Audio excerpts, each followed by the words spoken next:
Uma vez um jovem menino, filho de um simples treinador de cavalos. Ele tinha um grande sonho em um dia ter a sua própria cavalariça.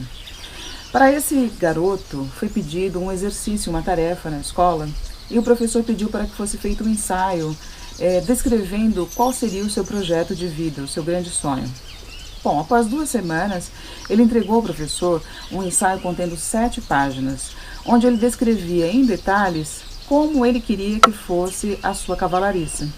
Entregou ao professor e depois recebeu ansiosamente a sua nota e ficou surpreso. Havia um F bem no topo da página do projeto.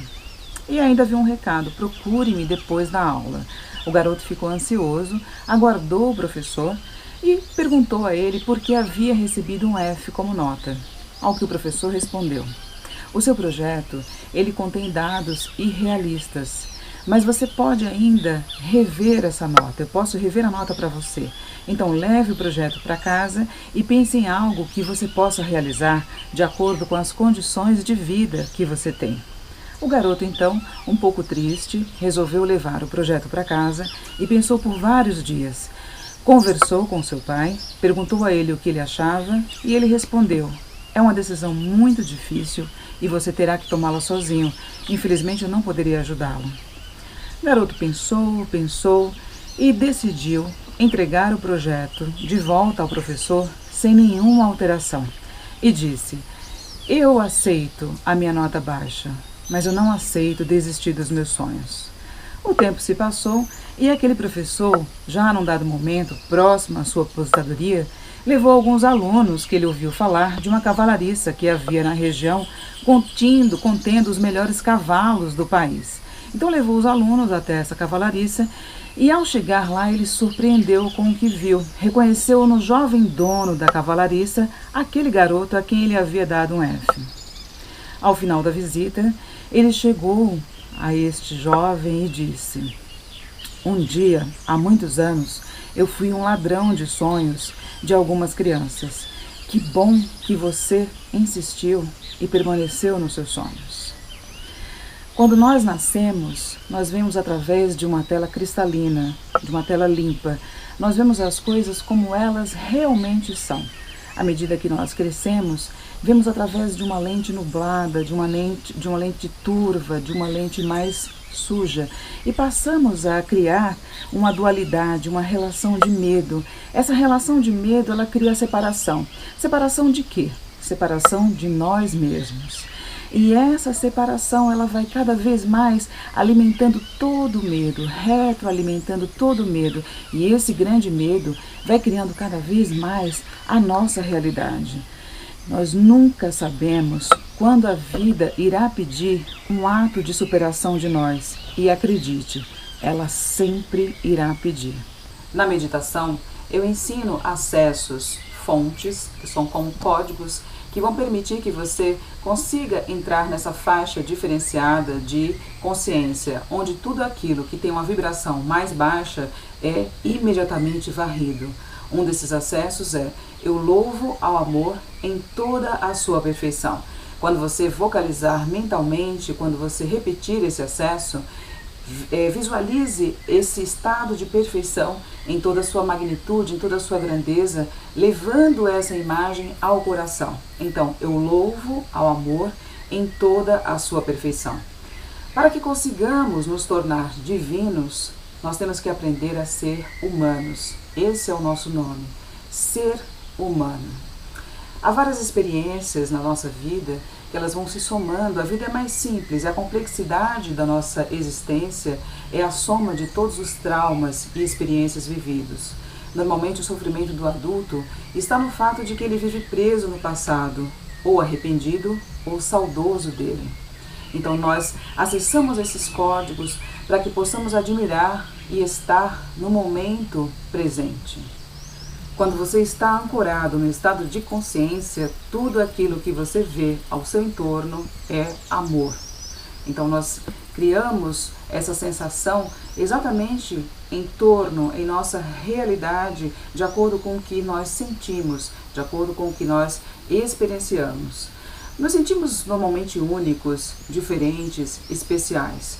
criamos uma sensação de uma falta de unidade, um separatismo, e depois nos sentimos perdidos e buscamos a unidade, buscamos a reintegração. Como exemplo, nós vemos que algo que acontece no outro lado do mundo, pessoas que passem necessidades, passem por uma catástrofe, nós nos identificamos imediatamente com o fato, sentimos uma dor profunda, sentimos como se aquelas pessoas fossem próximas, podemos nos emocionar com o sofrimento daquelas pessoas. Então, primeiro criamos a separação e depois buscamos a experiência da unidade. Então, vamos até essas pessoas ou nos damos as mãos para que possamos ajudá-las. O ser humano, ele tem este amor dentro dele. Então, mais uma chave, mais um acesso o amor cria a experiência em mim. No percurso, haverá tormentas e haverá calmaria. O que é importante é que no período de tormenta você consiga acessar sozinho o estado de paz, consiga retornar ao estado de paz. Eu sou unidade com o todo. Esse é um dos acessos, esse é um código que permite a você se conectar com essa paz interior, você sentir através das técnicas de respiração e o uso desse acesso, você encontrar a calma novamente. Há uma história que eu gosto muito, um rei inglês que ganhou de presente 2 magníficos falcões de Harris. Eram 2 irmãos que sempre estavam ali adiante do rei para que eles pudessem admirar essa beleza dos falcões. No entanto, ele observou que de sua janela ele via sempre um dos falcões voar majestosamente em direção ao sol e depois planar em direção ao solo. E aí ele chamou um dos treinadores do palácio e perguntou: por que apenas um dos falcões voa? Então, meu rei, não sei dizer o porquê. Já chamamos magos, xamãs, e não há nada de errado com esse falcão. São 2 irmãos, um voa magnificamente, enquanto o outro fica preso sobre o galho. Nós já tentamos tirar de lá este falcão, mas ele fica agressivo e com muito medo. Então, nós desistimos. E o rei disse assim: talvez nós precisemos de uma solução mais simples. Procure um fazendeiro aqui da região e peça ajuda a ele. E então, para a surpresa do rei, alguns dias depois, ao olhar pela janela, ele ficou muito feliz. Os 2 irmãos voavam de maneira magnífica em direção ao sol. Era um maravilhoso espetáculo de se ver. Feliz da vida, chamou o treinador de volta e disse: o que aconteceu? Como vocês conseguiram fazer com que o outro irmão, que não voava, passasse a voar? Nós fizemos o que o senhor nos orientou. Chamamos um fazendeiro aqui da região. E o que ele fez, que mágica ele fez para que esse outro falcão pudesse voar? Então, meu rei, na nossa surpresa naquele momento, no nosso êxtase, acabamos esquecendo de perguntar ao fazendeiro qual foi a sua técnica. Então o rei disse: chame o fazendeiro até aqui. Eu quero saber que mágica foi essa que ele fez para o falcão voar. O fazendeiro entrou então no palácio, muito simples, uma pessoa muito simples, entrou olhando timidamente para o chão e o rei perguntou: muito bem, conte para todos nós aqui qual foi o feitiço, qual foi a mágica, qual foi a grande coisa que você fez para que o outro falcão passasse a voar. E o fazendeiro respondeu: não foi mágica, eu não fiz nenhuma mágica. Então o que você fez?